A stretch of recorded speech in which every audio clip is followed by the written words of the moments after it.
Hi, welcome to week 5 of EDAS 6250. Hope everything's going well. We do have our first major assignment due this week, so I look forward to reading those and looking through those and getting feedback to you as quickly as possible. So, in this week, I don't have a lot of slides. We are really just moving down the last two areas of the supervision, this developmental supervision spectrum. So we got a couple chapters to talk about, and then we'll jump into some discussion, and I look forward to the process. So here's some highlights from chapters 9 and 10 that I think we need to really think about. 9 is all about the collaborative behaviors and engaging in a collaborative level of supervision. So, things as far as when to use these behaviors. This is a group that's working at a higher level than we saw with the more directive layers, and then the teachers and the supervisor are in kind of the same boat, right? We all both kind of understand exactly what's happening and where we are.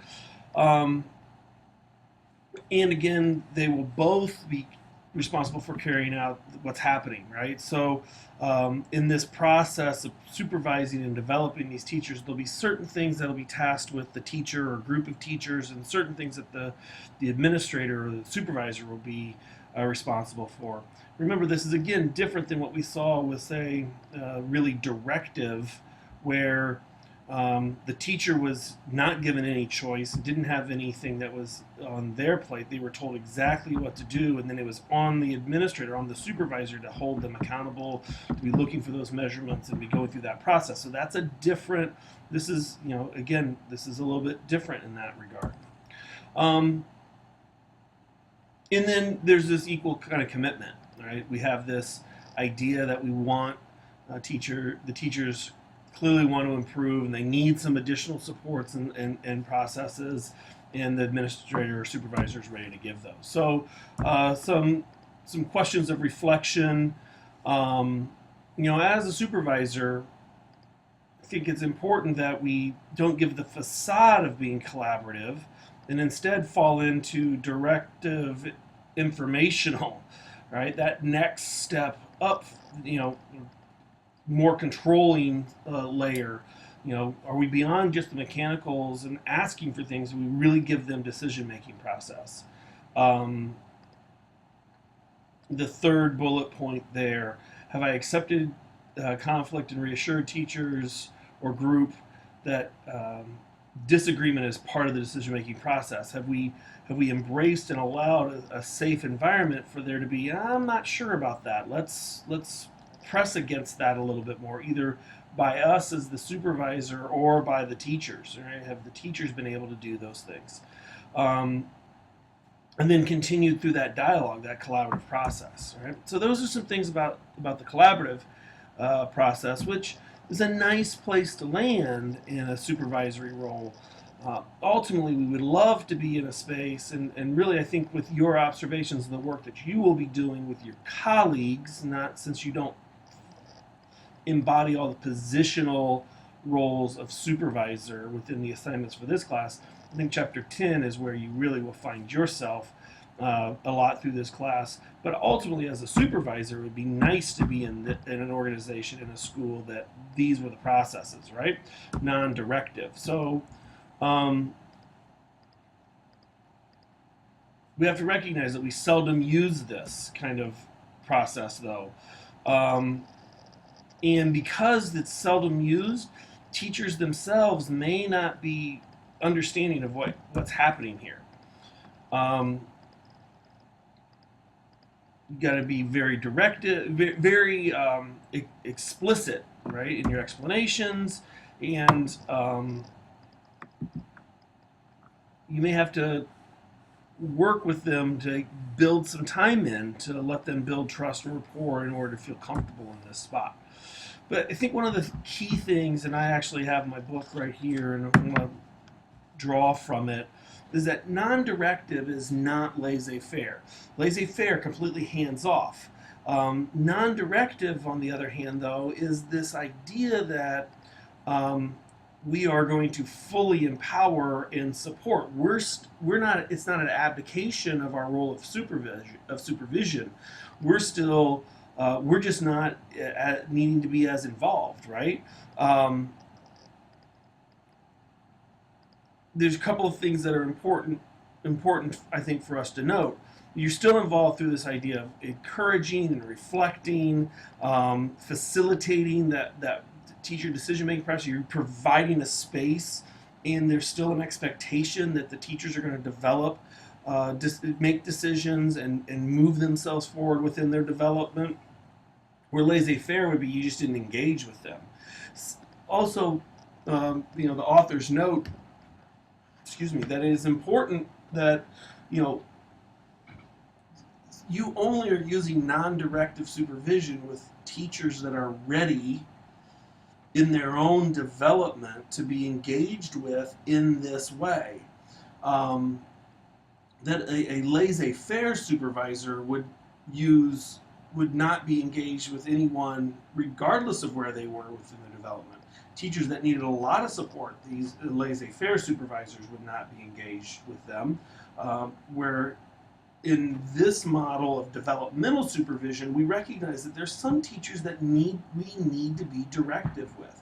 We're at this kind of rubber meets the road kind of situation. We're either going to keep them as employees and teachers in our schools, or we're not going to. And we're going to be really clear about what they have to do in order to stay. But there's other teachers where they're at such a high functioning space and so cerebral about their own practice, and they've worked so hard to develop themselves and to ask those really important questions about their practice, that we can engage in a much more non-directive spot. So as a supervisor, we could have 2 meetings back to back, one at 9 o'clock and one at 10 o'clock in our office.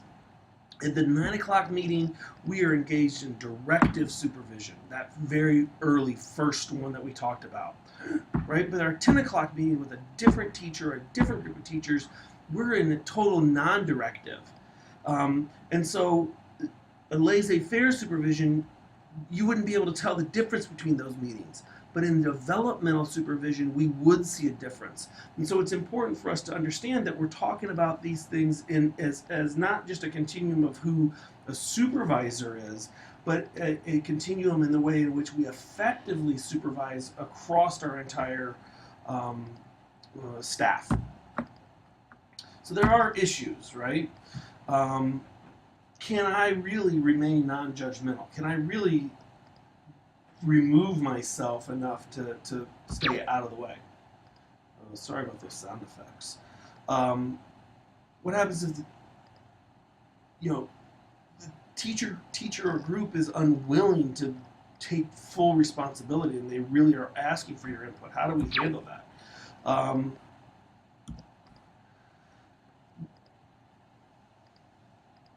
Right? They continue to be reluctant about how we do these things, how this process works, and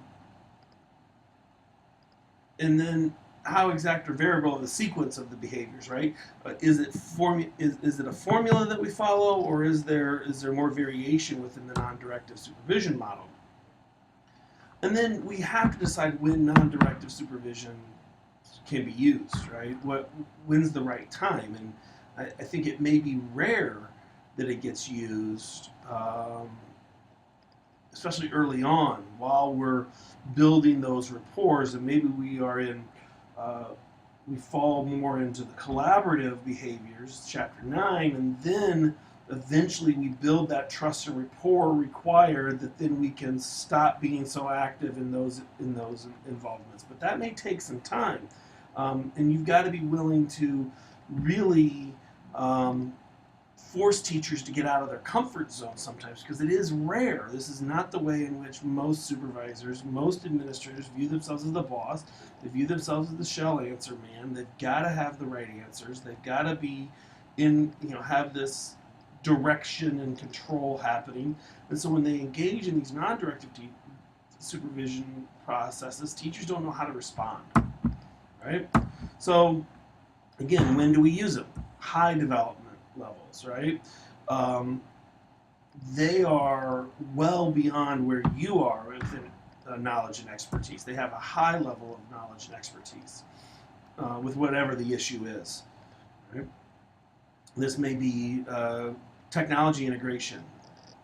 Maybe a group of teachers that are looking to really do technology integration. They just have a much greater level of knowledge and expertise concerning that issue than you do. So you've just got to get out of their way.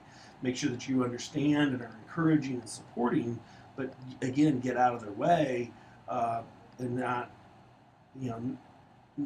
not be too heavily involved. But this knowledge and expertise also means that they are well versed in knowing what boundaries they can't cross, right? So that you don't have to step in. But then you give them full responsibility for carrying it out, and they've got to be committed to it, right? Again, but if you think about that technology integration within the classroom, you get these people with strong knowledge, strong skills. They come to you and say, we want to pilot this kind of program within our classroom setting with our team. You may find yourself, they have that commitment, and they can go. So I'm going to use some of these questions as our discussion in VoiceThread. In fact,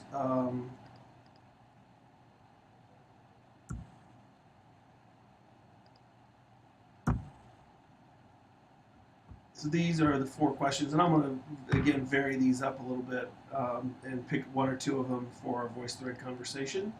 And we'll go from there. Appreciate it. Have a great week. Our next class meeting is face-to-face. So week 6, we will be face-to-face. Look forward to seeing you again. Hope everything's going well.